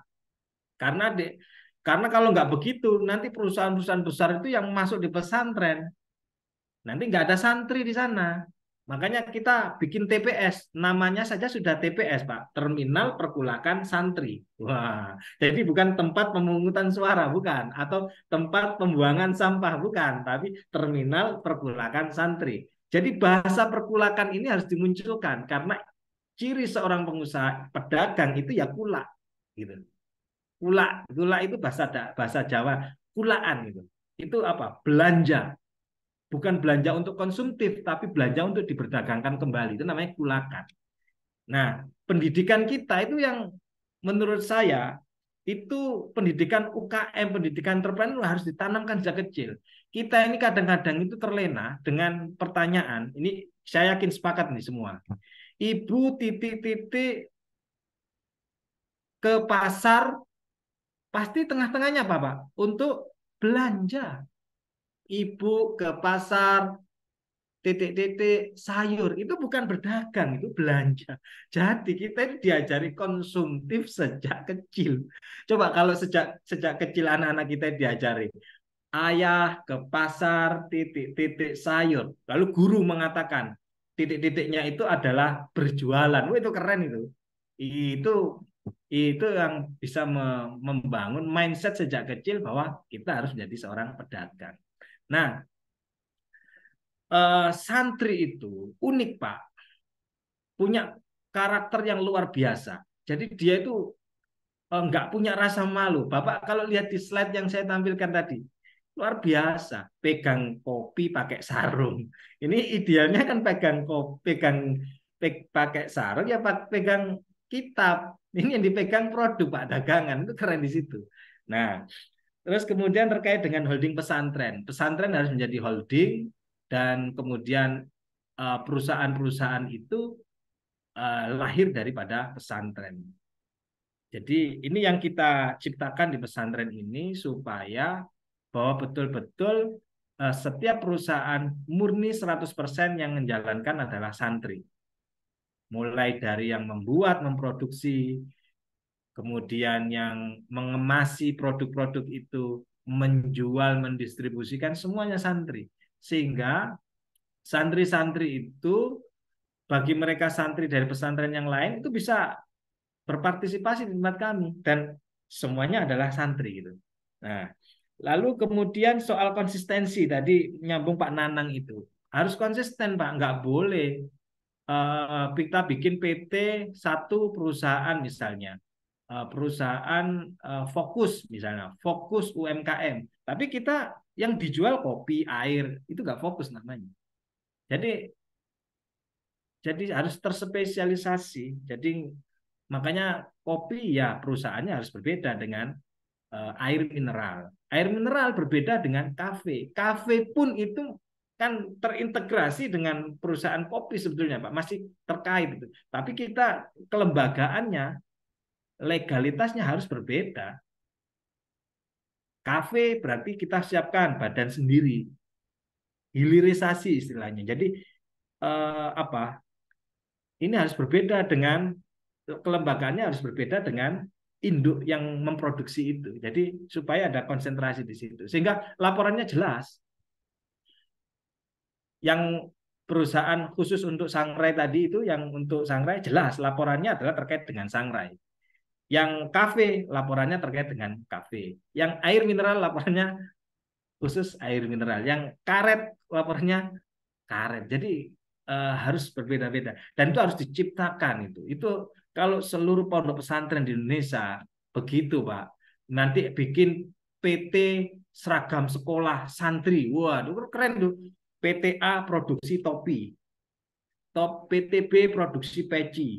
PTC produksi sarung. Wah, itu keren. Dan itu dikonsumsi oleh santri secara internal. Lalu ditingkatkan levelnya, didistribusikan pesantren yang lain. Pesantren lain punya apa? Punya mukena, kirim ke pesantren yang mengirim sarung tadi itu. Wah, itu kalau bersinergi kolaborasi begitu, wah luar biasa.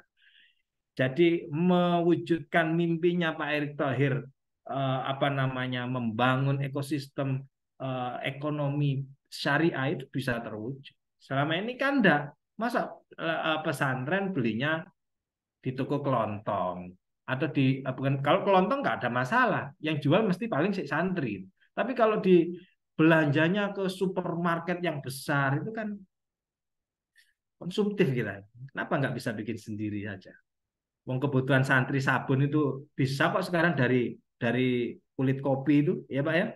Wah itu kalau kebutuhan santri itu nggak butuh harum Pak. Yang penting itu ngajinya Pak. Wah sama latihan berdagangnya. Kalau bisa itu kebutuhan itu bisa. Ini aja kalau nanti ada penemuan kopi itu bisa jadi lulur ya kita bedaknya santriwati misalnya.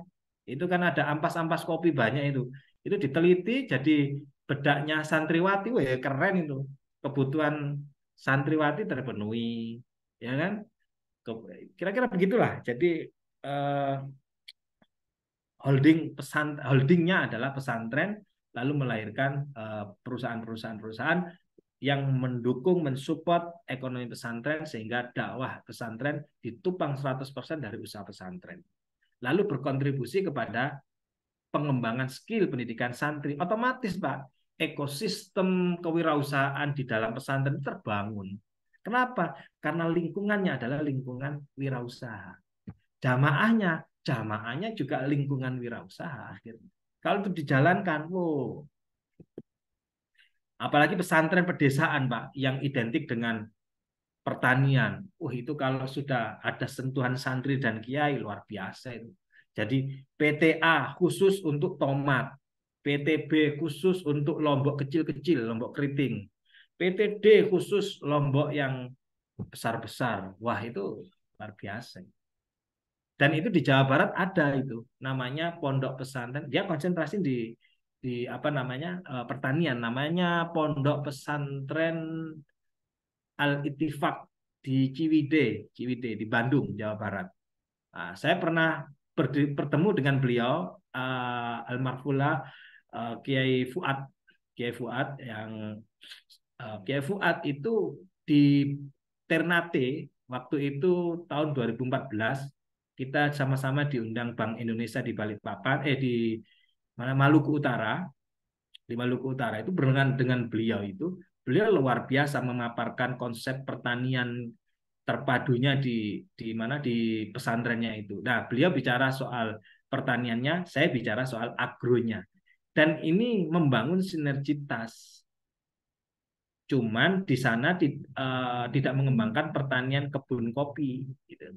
Tapi luar biasa di sana ada peneliti. Jadi peneliti itu kan umumnya di perguruan tinggi ya. Ini peneliti pesantren, luar biasa ini. Peneliti yang tugasnya di pesantren untuk meneliti tentang buah pir misalnya, meneliti tentang rambutan yang bisa bijinya ada 2 gitu. Jadi itu mana yang bijinya 2, mana yang bijinya 1 itu diteliti sama mereka.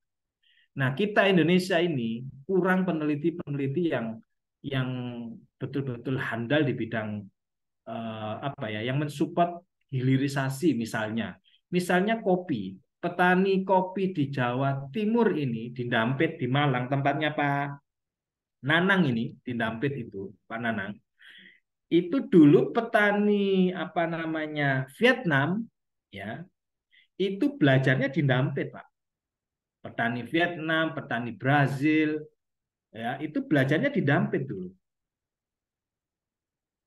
Dan sekarang di Dampit itu, di Vietnam itu, 1 lahan hektar itu bisa menghasilkan minimal 2,5 ton olah basah. Tapi di tempat Pak Nanang di Dampit, 1 hektar itu menghasilkan 650, 700, 800.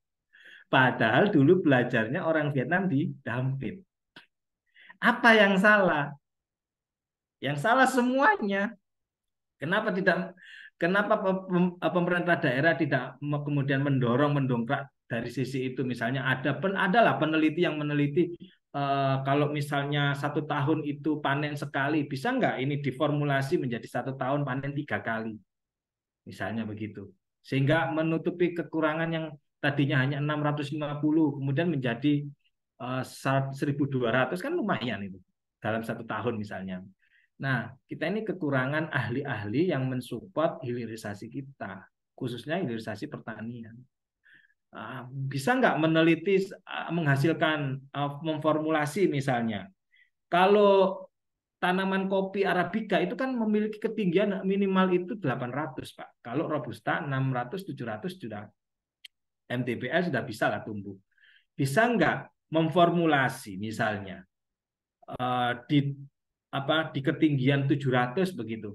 Kalau daunnya itu ke kiri itu buah Robusta, kalau ke kanan itu buahnya Arabica. Belum bisa itu. Itu kalau bisa dilakukan luar biasa. Nggak butuh ketinggian 1.200. Karena di Jawa Timur ini kecil sekali alokasi lahan yang ketinggiannya di atas 1.200 mdpl. Di Sidoarjo tumbuh, Pak, kopi. Bisa berbunga, tapi tidak berbuah. Berbunga, berbuah, lalu kecil sekali. Jadi itu bisa nggak? Itu Pak Ari itu kalau nggak salah kemarin ada profesor dari Malang ya, yang ahli pusat studi apa itu. Itu kita BKP. harus belajar tuh. Nanti ya kita ketemu itu mantep gitu. Jadi kita bicarakan soal bagaimana hasil-hasil penelitian yang memformulasikan support kita di hilirisasinya itu. Jadi saya kira itu ya, Pak Ari sama Pak Pak Ilyas, Bobi, Pak Pak Ari, Pak Ian, Bobi Pak boleh tambahan Widodo, dikit Pak aja nih. Nanang. Halo, Oke. Ya Pak. boleh tambahan dikit aja soalnya Oh berterkait. boleh Pak, silakan Pak. Pak Ustadz Heri itu kan tadi para direksinya itu dari santri ya. Sementara santri itu kan ada durasi. Mereka ada batas waktu berpendidikan di sana. Nah itu gimana cara ngatasinya itu nanti? Terima kasih Pak Ustadz Heri. Ya, jadi santri ini ada definisi santri itu begini Pak. Ada banyak sekali definisi santri. Ada santri itu mungkin ada santri yang alumni. Walaupun alumni itu masih tetaplah santri. Jadi setiap santri yang kira-kira karena di pesantren ini kan menghasilkan santri yang entrepreneur ya, sehingga lulusannya itu bisa jadi seorang entrepreneur tapi di bidang kopi. Dan ini sudah sudah berjalan bahwa santri-santri yang lulus itu mereka buka kedai, buka stand di pasar-pasar tradisional di daerahnya masing-masing. Misalnya santri kami yang dari Balikpapan kemarin itu pulang, mereka sekarang menjadi salah satu agen kita di sana. Nah, kan em, ya kebetulan mereka yang tidak distruktural di perusahaan, sehingga mereka bisa saja sewaktu-waktu bisa pulang gitu ke daerahnya masing-masing. Nah, yang di struktur organisasi di perusahaan-perusahaan ini memang betul-betul santri yang mengabdi kepada pesantren yang dalam apa namanya usianya sudah selesai dalam konteks usia belajar. Sehingga ini bisa disebut sebagai alumni santri yang masih tetap nyantrik kepada kiai, kira-kira begitu. Sehingga tidak bisa sembarangan, tidak mungkin santri madrasah alia kemudian memimpin perusahaan yang di bidang hotel misalnya. Ini kan mereka aja belum dapat ilmu hotel gitu. Tapi kita menempatkan orang-orang yang memang dia sudah punya kemampuan di bidang itu dan punya pengalaman, tapi tetap nawa itu niatnya adalah mondok, kira-kira begitu. Jadi santri mengabdi lah kalau di beberapa tempat. Ya, betul Pak. Jadi begitu Pak.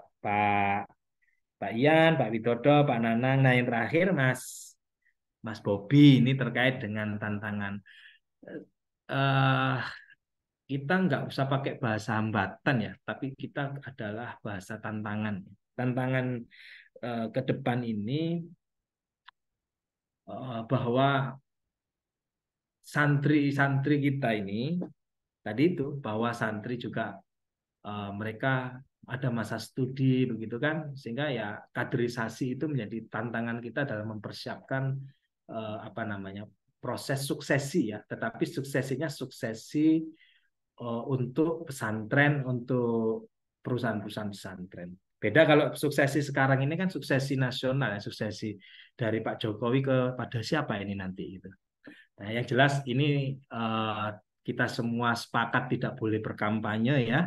Tidak ada unsur 01, 02, 03, tapi eh, semuanya ini adalah calon-calon presiden kita. Siapapun yang menang tetap fokus, tidak akan berubah menjadi nama, tidak fokus, tetap fokus.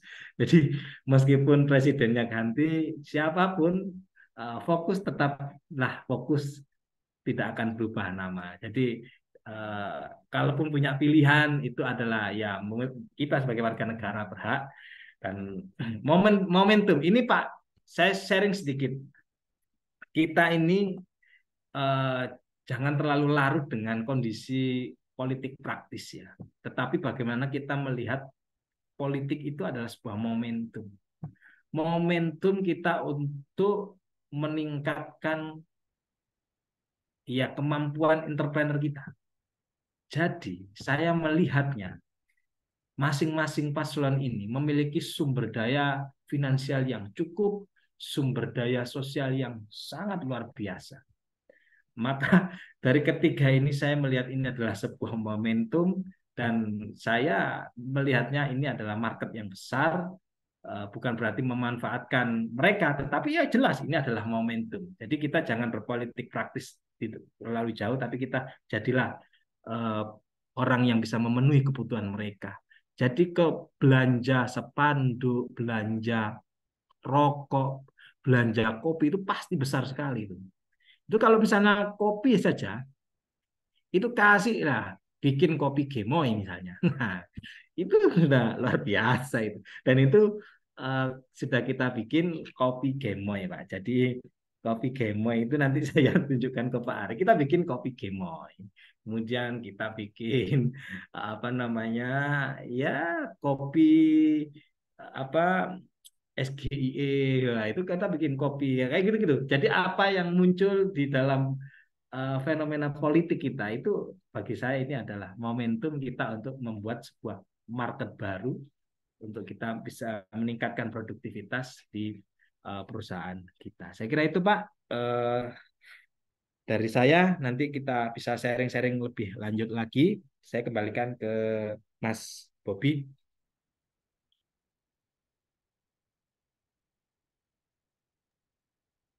Baik, terima kasih Ibu Seri atas jawabannya. yang luar biasa. Baik, kita sudah di penghujung acara. Sebelum kita tutup acara pada siang hari ini, mungkin ada sepatah dua kata dari Pak Ari. Silakan Pak Ari, dipersilakan. Baik, terima kasih Mas Bobi. Ya, alhamdulillah tak terasa 2 jam kita diskusi, kita sharing. Ya, begini nih namanya ngobrol ya, ngobrol positif. Sehingga apa-apa yang tadinya nggak terpikir setelah kita ngobrol ternyata bisa bisa diimplementasikan di masing-masing daerah. Kita akan kemudian berinovasi dengan apa insight yang tadi sudah disampaikan oleh Gus Heri. Jadi yang paling utama dari intisari pembicaraan kita siang sore hari ini adalah makin tinggi kita ilmu itu, kalau tidak disampaikan, kalau tidak disebar, maka itu akan menjadi sia-sia seperti buih di laut. Jadi harus segera cepat disampaikan, disebarkan, karena jangan khawatir kalau teman-teman punya ilmu disampaikan itu nggak akan habis, malah bertambah, gitu kan? Jadi saya berharap di episode berikutnya, insya Allah episode 2 sudah ada yang ngisi. Nah, nanti episode ketiga, keempat, mungkin ada waktu Pak Ian, Mas Nana, teman-teman yang lain, ya Pak Widodo, silahkan japri ke Mas Bobi untuk diagendakan tanggal berapa, luangnya, jamnya bebas, mau malam boleh. Sehingga lama-kelamaan kita akan terbuka wawasan kita, karena pengalaman terbaik itu adalah melihat pengalaman. Dan satu lagi, kesuksesan itu momentum. Tadi Bu Seri bilang momentum. Kesuksesan itu momentum bertemunya 2 peluang. Ya. Jadi kesiapan, ya, peluang dan kesiapan. Jadi momentum bertemunya 2 hal, yaitu peluang dan kesiapan. Jadi kesiapannya dengan cara kita sharing ini, akhirnya oh iya ternyata bisa, oh iya ternyata harus dilakukan, ya, supaya ilmu-ilmu manfaat-manfaat itu segera terdistribusikan ke masyarakat yang belum mengenal apa itu usaha, apa itu usaha mikro dan sebagainya. Baik, terima kasih semua yang hadir, karena tadi saya bilang ini adalah momen pertama. Saya ucapkan selamat tahun baru bagi teman-teman yang ada di Fokus. Dari kita kembangkan Fokus di masing-masing daerah. Ingat bahwa Fokus terbuka kesempatan kepada teman-teman untuk menggunakan atribut-atribut Fokus untuk kegiatan-kegiatan pemberdayaan sosial ekonomi. Wassalamualaikum warahmatullahi wabarakatuh. Assalamualaikum warahmatullahi wabarakatuh. Baik, terima kasih Pak Hari untuk kata-katanya.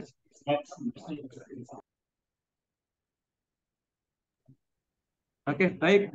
Sebelum kita tutup acara pada siang hari ini, saya minta untuk Bapak Ibu mengaktifkan kameranya, kita foto bersama dulu.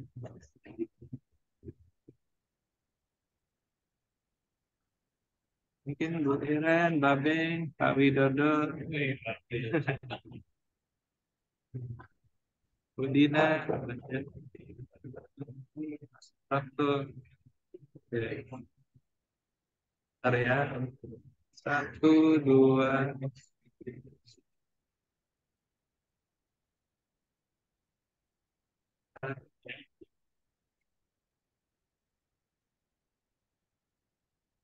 Oke.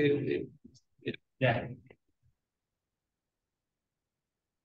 Baik, terima kasih Bapak Ibu semua. Khususnya Gus Heri, terima kasih sudah menyempatkan waktunya untuk memberikan materi pada siang hari ini. Semoga ilmu yang diberikan barokah, semuanya diberi kesehatan. Amin. Oke, baik.